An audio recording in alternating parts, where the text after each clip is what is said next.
r/ask Reddit. I am the son of a billionaire. Part of the 1% of the 1% of the 1%. Ask me anything. I am 29 years old. My father is worth just shy of billion. And he's on a rapid trajectory be worth significantly more. I'll leave it at that and provide details as requested. I'll try to be as honest as possible, but obviously I'll be vague on identifiable details. I don't really have anyone to talk to about this because of the uniqueness of the situation. So it's cathartic to speak openly about a subject that's obviously a bit taboo. I'd like to talk about it because it helps me feel more connected, and hopefully it will offer perspective to anyone who has preconceived notions on the super rich, not that I don't expect to validate some of the stereotypes. In sociology class the other day, we had an interesting discussion on how everyone seems to want to identify as being middle class. Poor people often say lower middle class, and people who make 100-600k a year call themselves high middle class. It almost appears that there's a stigma to being very wealthy. You even said it yourself in the description, that it is almost taboo to talk about being wealthy. I'm curious what your insight on this matter might be. For example, why do you think it's taboo to be rich? Have you experienced any resentment from people because of it? What's something about the super rich that you wish the other classes understood about you, as a way to try to make them possibly resent you less? I don't like saying I'm rich because there's a huge risk of resentment. I feel like I should apologize for being the 1%. The sentiment is that the money shouldn't be ours, that it's a zero-sum game and we're stealing from the poor by being so rich. I don't want people hating my dad because of how much money he has. He worked his ass off to earn it, and it was all to provide for his family, as is the goal of most families. That he happened to earn a lot more in pursuit of that isn't something I think he should feel guilty for. He didn't take from the poor. He just had a lot of success. It's jarring for people to vilify him because his career just happened to earn him an extreme amount of wealth. This is not to suggest that he's better than those who had less financial success. There's obviously luck and good timing contributing to where he is today. Resenting me I could understand more, because I did jack squat to earn it. But by the same token, I didn't choose this. So I don't think I should be vilified for something I effectively have no control over. Personally, I believe the resentment comes from the mentality that someone sitting at the top of a company is paying their workers much less than they could easily afford to. The 1% are sitting at the top of the Walmart chain, making billions of dollars, while his employees make minimum wage, living paycheck to paycheck, are struggling to pay for a shitty old car and an apartment, when all it could take to throw their lives into chaos is for that car to inevitably break down, knowing all the while that the guy sitting at the top could sacrifice $1 billion and make all their lives much more livable. My father's businesses are very small, each salaries maybe 20 people. I think most of them have found substantial success as part of their work, but I don't see the books. Part of the reason why he has earned so much money is because there are so few people among whom to split the profit. My dad doesn't work in the public sector, doesn't answer to shareholders, and doesn't want to lose what he considers to be an impeccable team, so he supports them very well. Your dad hiring? Your dad adopting? Duck that. He's single? I'll duck your dad. OP. I don't give a shit. I'll let him smear foie gras on these titties. Drown me in caviar, my guy. Do your nearest and dearest know your worth, potential or otherwise? Money never made the man. So describe yourself and your interests. Do you like toast? Do you despise cauliflower? Are you indifferent to Scrabble? And finally, how are you? Well, obviously my wife knows. We have one pair of friends who at least know my parents are very wealthy, since they've stayed with us at one of their properties. Everyone else, hopefully, assumes we have little more than the middle class lifestyle that we provide for ourselves. Toast? Love it. Cauliflower? My wife's good at disguising it. Love Scrabble, but I'm better at the fast-paced games. I'm about as stereotypical as a Redditor comes. White, male, introverted, gamer. I didn't have much ambition of my own and will almost certainly never match the enormous success that my father has had. That leads to a lot of overwhelming guilt in my day-to-day life. Wait, so does your father not share his wealth with you? We enjoy their material assets, get awesome gifts for Christmas, and each have a trust fund of $28k a year. But to have a comfortable life and income, we have to have our own jobs. For now, at least. Why do you think that's the case? $28k per year is less than pennies compared to how much money he has. I'm not OP, nor rich, but from the bits I've heard here and there it's rather common for rich folks to make their children live an ordinary life. It's definitely the exception rather than the rule, so I wouldn't call it common. It isn't unusual for a family with a net worth of 2-3 million to help their adult children out in a more minimal way, but for a billionaire to give his son only $28k per year is very unusual. Making money takes risk. Learning to manage money and take the right risk is better done with money you earned yourself. Giving lots of money to someone that didn't earn it robs them of the chance to make that money themselves. What's that one thing you never got as a kid? A gaming console, or as my dad affectionately referred to it, the Super No Friendo. Somehow computer games didn't fall into that purview though, so I had a top-end desktop and laptop anyway. Didn't stop me from being obsessed with gaming. The PS2 was the first purchase I made when I started getting my own paycheck. Seems like even though you had connections to wealth, it wasn't used as a magic wand to get you shiny things all the time. Did you learn the value of money and earning over just having money? Sort of.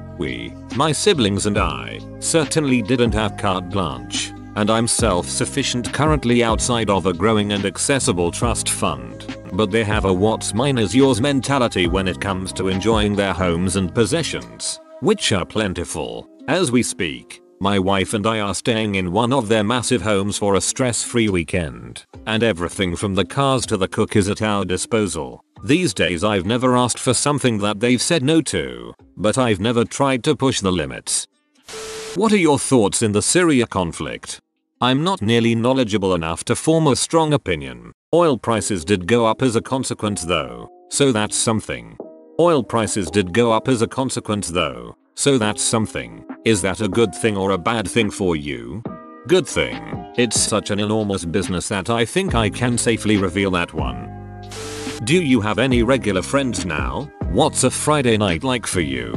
My wife and I are shut-ins and will spend most evenings just watching shows and playing video games together. When we meet up with friends, we meet at the pub or go to one of each other's houses. A couple times we have taken some friends up to one of my parents' properties, but only after we've come to know them quite well. But generally, unless I'm with my parents at the time, I live a very standard middle-class lifestyle. How did you two meet? High school sweethearts. How did you know that she was the one you were going to marry? I've never felt more comfortable being open and honest with anyone else than I do with her. I feel wholly and happily myself with her, which is a remarkable feeling. First time I am jealous in this thread. Some things are worth more than money. Something I've always wondered, if your internet or cable or phone or whatever ever goes down, do you, or whoever would do that for you, call the regular helpline of whatever company services your connection? Or is there a special super secret high priority line you would have access to? I work for $ISP running phone support, and I'm curious as to whether I may inadvertently get someone famous on the line one of these days. I actually wouldn't know, because almost all of those things are handled by one person who is directly employed by my parents. We tell him what he wants or what's wrong, and he makes it happen. My parents don't need to know how. I figured it'd be something along those lines, but I also figured it may be a chance to find out. Ah well, thanks for responding, and I do hope you find some semblance of normalcy, or whatever else you may be looking for. Now we need I am a modern butler to a billionaire family. What kind of schools did you go to? Were your peers wealthy? What do you do for a living? I went to a private school for grade school, a boarding school for high school, and then private university which I eventually dropped out of, since the familial wealth grew as I did. The peer group evolved over time, but I never understood the extent of their or our worth until recently. My perspective was more than a bit off growing up. As for my current job, I work a generic IT position with a standard salary, nothing that will produce the kind of fortune my father's work has. I have to say, fantastic, ask me anything. Your answers are breaking the stereotype you mentioned. I really like your lifestyle. Your parents didn't give you a free pass with their money, and the pressure to make as much money as them. It seems it's only you, not them, telling you to have more ambition. You look down to earth. My question. Do your parents pressure you to want more, make more money? In my situation, my father worked his ass off to have as much money as he does. I am ambitious, not as much as him, yet, but I do get just a little tiny bit of pressure from him. Well, I do think that my anxiety comes from my dad wanting me to do better, in part. As I mentioned elsewhere, I dropped out of college. I did terribly in school, had high overall intelligence and tested well, but just failed to put in the necessary sustained effort. I've recently been diagnosed with ADHD and the difference since starting treatment has been profound. But I wouldn't dare tell my father that because he's convinced that it's a fake condition, and b, I doubt the diagnosis myself because it just feels like too convenient of an excuse. I've been taught that there's no excuse for not succeeding other than not working hard enough, and by that metric, I've largely been a failure. My dad's success and his hope for my success has been an enormous burden, but I think at this point he's generally given up on me having the same drive as him. Thoughts on economics and/or politics? Libertarian free market, radical socialism, social democracy, liberal welfare state? I generally lean conservative libertarian on fiscal issues, which probably isn't surprising. What kind of car do you drive? A 2014 Subaru Outback. Prior to that, a very used 98 Outback. Probably not the answer you were expecting. As for my parents, the primary cars at each property are a Mercedes GLS and SL Roadster. They have lots of others, but nothing too fancy. Mostly old Chevy and Ford cars, primarily driven by the various employees they have. Did your father insist on a prenup for your wife to sign before marriage? How often do you speak to your mom? Which parent are you closer to? They suggested a prenup, but it didn't happen. My wife hates their wealth and wants no part in it, so I'm not concerned about her trying to run away with it. My relationship with them is complicated. I appreciate what they've provided, but the emotional connection has been poor. I wish I could feel closer to them, but I just don't think they're wired for that kind of relationship. Dad's a workaholic. Mom's a socialite. I'm the kid who didn't do everything perfectly and felt like the pariah for a decade. Things are better now, but conversations are rarely more than business and small talk. I'm sorry to hear that. You mentioned that you're doing this to feel more connected. From what do you feel disconnected, and in what way? I don't want to tell anyone what my family is worth and what I will eventually have. I'm afraid of the dynamic that will result with friends, and it can go many different ways. On my part, I don't want to come across as braggy or entitled, and on their end, I'm afraid that friends could respond with awkwardness, resentment, expectation, etc. It sounds cynical, but I've seen it myself with my parents and some of their friends, so I generally don't tell anyone, but at the same time, it's becoming such a monumental part of my life and my future that I want to talk about it with whomever will listen, if only to use them as a sounding board. As selfish as that sounds, so these facts and feelings are bottled up, and holding it back creates a divide. I want to talk freely about it, but I don't want anyone I'm actually close with to know about it. Got any rich friends? That's the only outlet you have for that.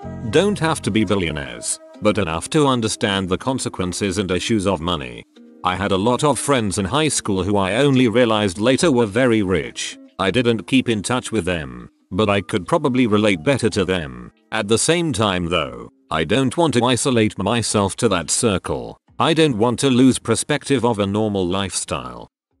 What type of hobbies do you have? I like audio related stuff. You need to be a billionaire to afford some of the top of the line things, and growing plants. Technology, media, games. I have an awesome home theater which is my biggest piece of personal extravagance.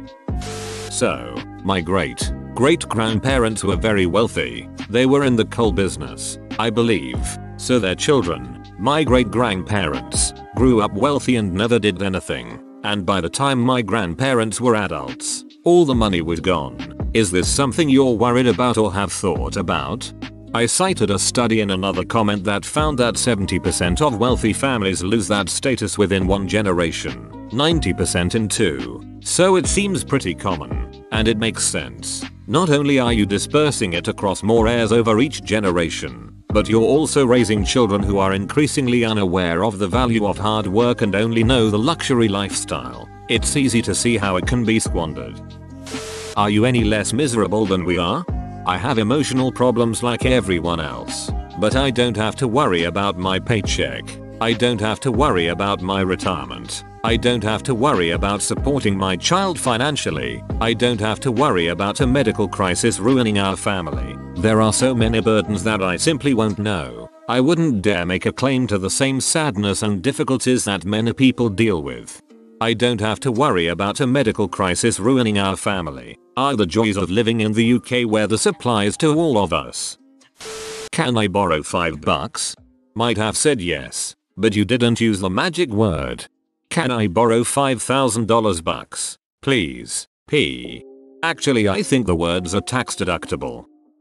What would you do if your dad pulls out of your inheritance? As in, he donates all the money you're expecting and you get nothing. You get no stock options or whatever. Absolutely nothing. Zero. Whoa, you made it to the end? You're a ducking beast. Thanks for watching, mate. Make sure to smash that like button and subscribe for more high quality content.